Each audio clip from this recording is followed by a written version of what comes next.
What's up, guys? Continuing our trip to review, or rather unbox every single one of the Masterverse He-Man figures, and I have decided we will include Faker in this conversation.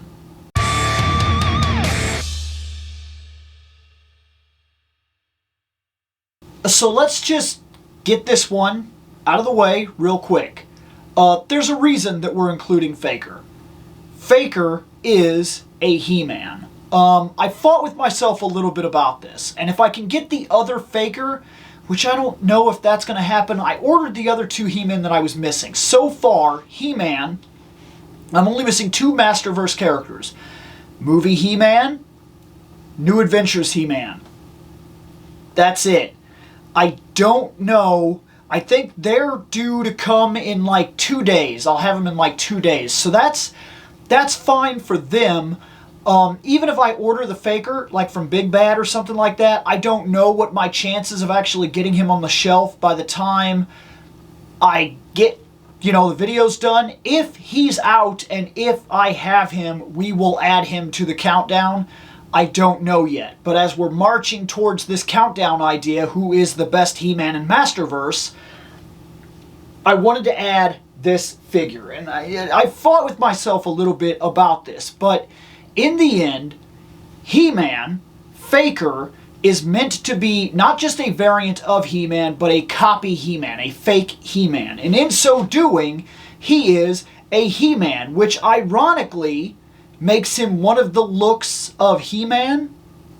And that's the reason I decided to add him, because he is a robot that is specifically designed to be able to pass as He-Man. This one is. Faker is not. Faker's one of those bad guy mirror image He-Mans, He-Men, He-Mans, whatever. And the reason I say that, because this Faker's different. This Faker very much looks like He-Man. The other Faker is blue and couldn't pass for He-Man unless he was basically standing in the shadows or whatever. And then I see that as a mirror He-Man. Right? You could argue as it's a mirror He-Man, that's kind of like Venom when it comes to Spider-Man, and you wouldn't include Venom in a countdown, but Venom is not designed to look like Spider-Man exactly. He is.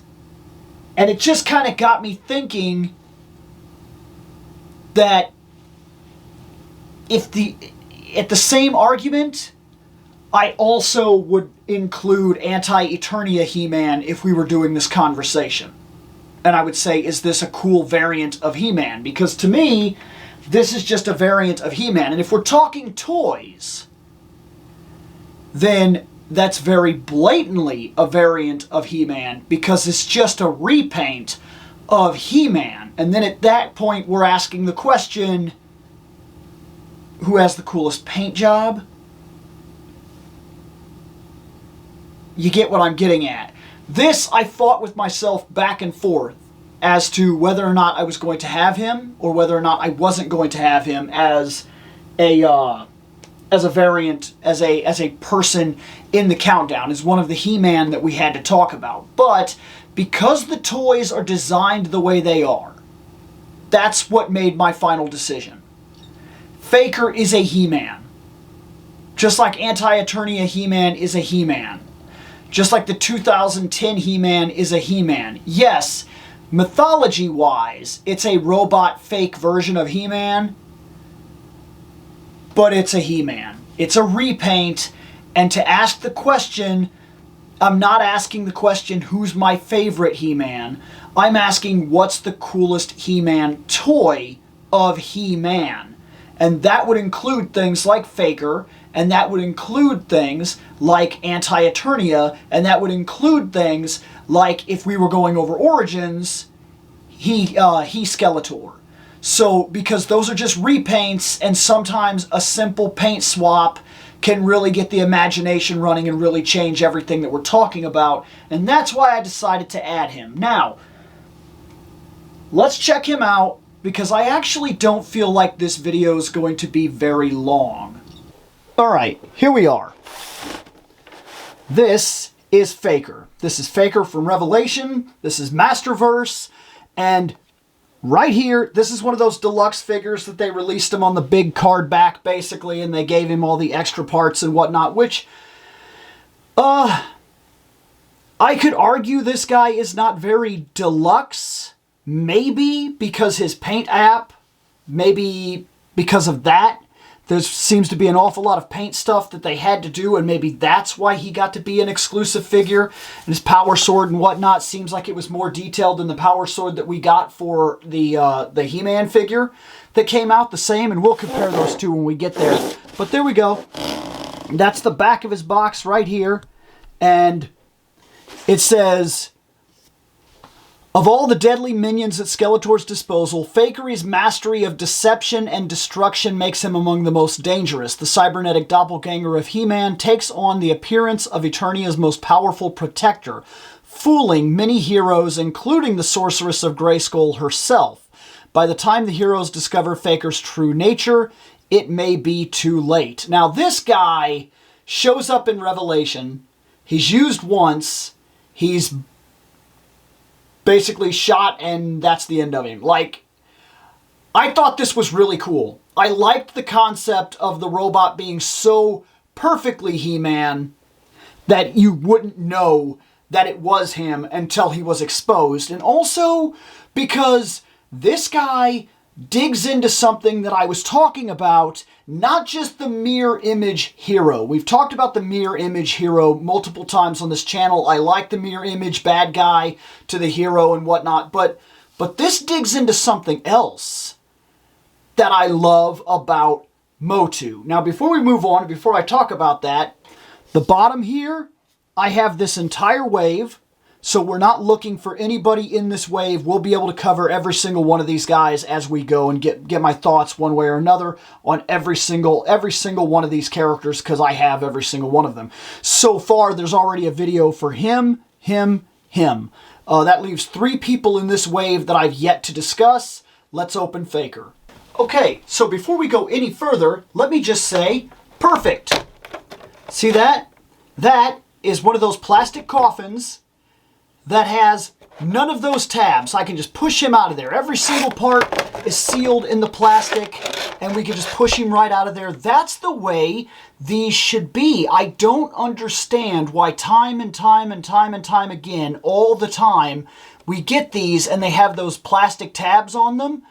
They're unnecessary. If you're going to go through the trouble of building the plastic coffin, just build it so that they fit in the plastic coffin. Why is there so much difference on, like, why is that not a universal concept, even in their own lines? This is from the same line of figures where he fits right in the plastic coffin. You don't have to worry about a single tab. And then you turn around and there are other characters from the same line that basically are built the exact same way that have 7 plastic tabs holding them in place. Why? All right, there is He-Man. Regular He-Man, Revelation He-Man, there he is. That's what we got when we opened our Revelation He-Man, and this is Faker. And I'm going to say something real quick, because I stopped myself before I said it when we were going over the box. Remember how I said, because I literally just got done saying this not but a minute ago. Remember when I said that this guy is another concept that I love about MOTU that I've talked about over and over and over again? There's almost nothing that doesn't fit inside of MOTU. Almost literally nothing. It is so unbelievable to me how many concepts you can get inside of this one property and they all work. That's the Terminator. That's the Terminator. That's exactly what he is. Look, let me get him close enough here so you can kind of see this. His arms, the skin pokes out a little bit. And by the way, that's not just paint. You can feel that right here. That skin is coming off. So there's an actual, the metal layer is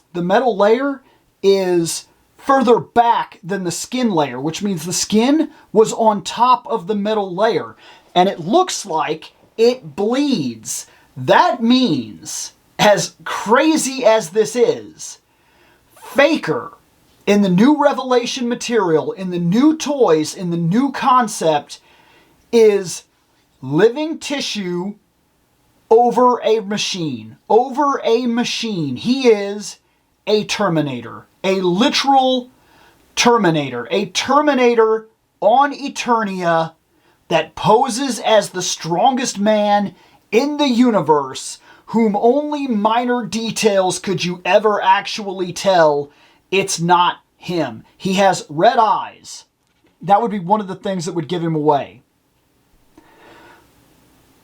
In terms of the face, like the actual normal face, he has red eyes and his hair is messier. It's a little darker, which I like that they added more wash to this hair because it really emphasizes the fact that there's something funny about him. He's not just Adam's face. He's not just He-Man's face. There's something off about him, where if He-Man is right here and we can see He-Man and we see this face, the faces at first glance could be mistaken. You could say, oh, okay, well, that's just Adam. That's just that. Well, that's just He-Man. But there's something different. There's something a little astern. There's something a little wrong with him. From the frown face that they gave him, to the red eyes, to the hair being darker, and overall that the disposition of the character is probably darker.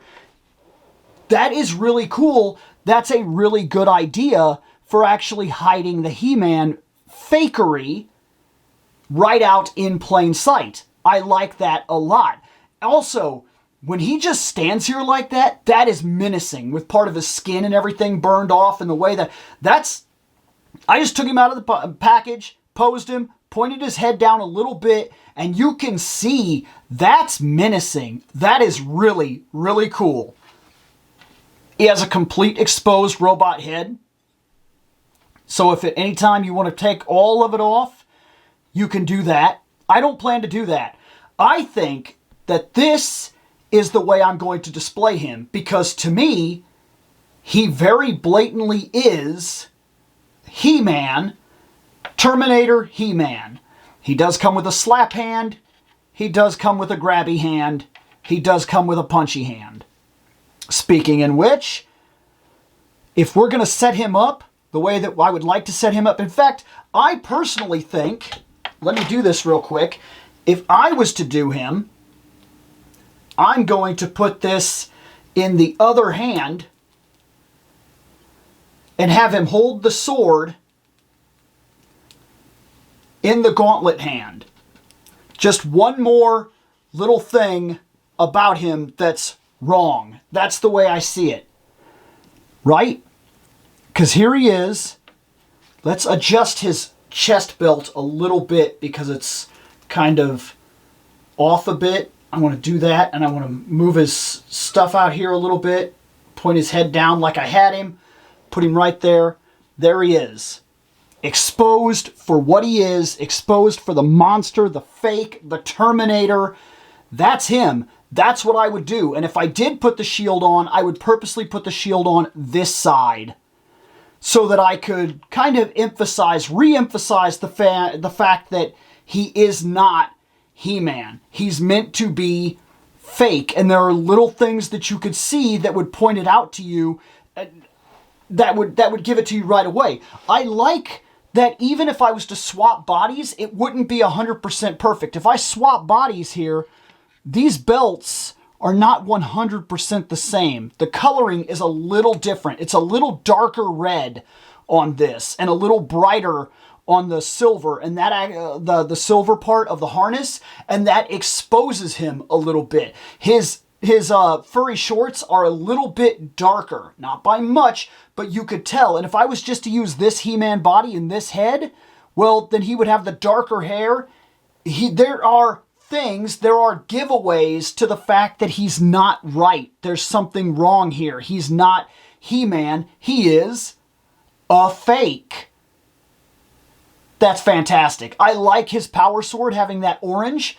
where his power sword is very much just that silver all the way through. Once again, small details that the Terminator-esque character that Skeletor, when he was making him, didn't pay attention to, because Skeletor doesn't pay attention to details like that. He hates He-Man. He made the closest thing he could get out of memory, out of hateful memory, not loving memory. A loving memory can sometimes overlook flaws and whatnot, but sometimes a loving memory will have all the flaws of a person and be okay with those flaws and even love those flaws. Where he didn't do that.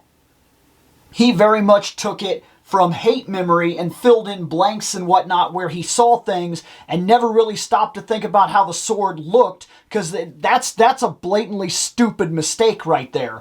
But it adds a little bit of extra character development and insight to Skeletor, where Skeletor makes this almost perfect copy, and then, because he's basically drawing He-Man from memory, screws up some of the minor details that he passes up with blind irritation, and I love that. That is really cool. This guy's really cool. I actually think he'll look fantastic on the shelf just like that. You know, I didn't expect him to I did not expect to like him as much as I do after literally having him in my hands. So yeah, he's fantastic. Like, way cooler than I was expecting. There's something menacing and dark about him, and now really looking at him and realizing that he's basically a variation of the Terminator. He's Terminator in MOTU. That is awesome. I think I'm gonna like the blue Faker. But the blue Faker doesn't feel like a robot to me. That feels like the Terminator.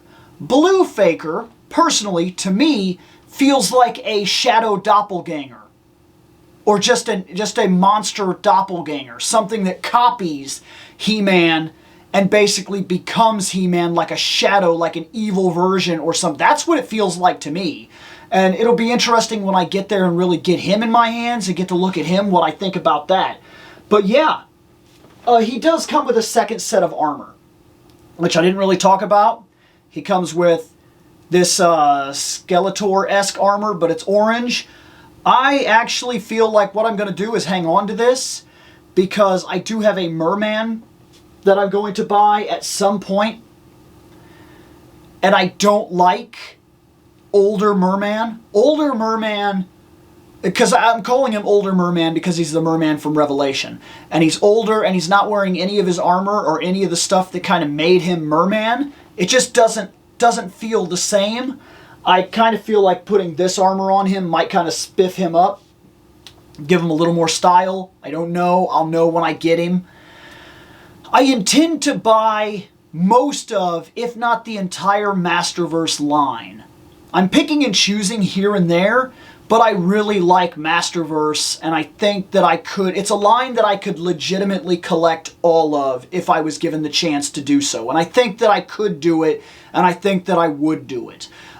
That's very rare for me. I don't finish lines. I'm very much a kind of pick and choose person. Just like I don't read all of Marvel or all of DC or all of whatever. I pick and choose storylines I like. I pick and choose characters I like. I pick and choose heroes I like. I pick and choose villains I like. And that's primarily a big way of how I built all of this too. I don't just buy every other toy I come across. I buy the ones that specifically mean something to me in one way or another. As I've said time and time again, I make this collection, and I often feel like every collector should do this. Every one of these collectors should be a museum to ourselves. Why does it matter to you? If every single item, personally, for me, every single item in this collection has a story, no matter how big or how minor. Every single one. If it doesn't, it says nothing about me. Why is it here? Why is it here? Needs to go. And for the most part, as I reevaluate my collection every year or so, and I recently went through a huge reevaluation 2 years ago where I started basically pulling I took every single thing that was on the shelves down and rearranged and kind of looked them over. And specifically what that was is I try to do that every 2 years or so to really look over the collection and go, does this still matter to me? Is this saying something about me, or is this dead weight at this point? And sometimes I find stuff and I add it to my sell pile and I sell it, and somebody else will enjoy that item, no longer me. And that's 100% fine. That's part of collecting. We as people grow and learn and evolve on a daily basis, and our collection should do that with us. Personally, that's the way I feel. Anyways, this guy is awesome. I'll be more than proud to put him on the shelf. I didn't expect to like him, but really seeing him up close and feeling the skin and everything that's torn off of him and seeing that effect through the plastic doesn't do him justice. It doesn't. This is just one more reason that I am an opener, because I want it in my hands. I want to see the details up close. I want to study the sculpt. And sometimes that adds a new level of appreciation that simply looking at it through the box or looking at it through a screen cannot provide. And for me, this guy is now twice as cool as he was now that I've had him in my hands. Terminator in MOTU. That is fantastic. Later on.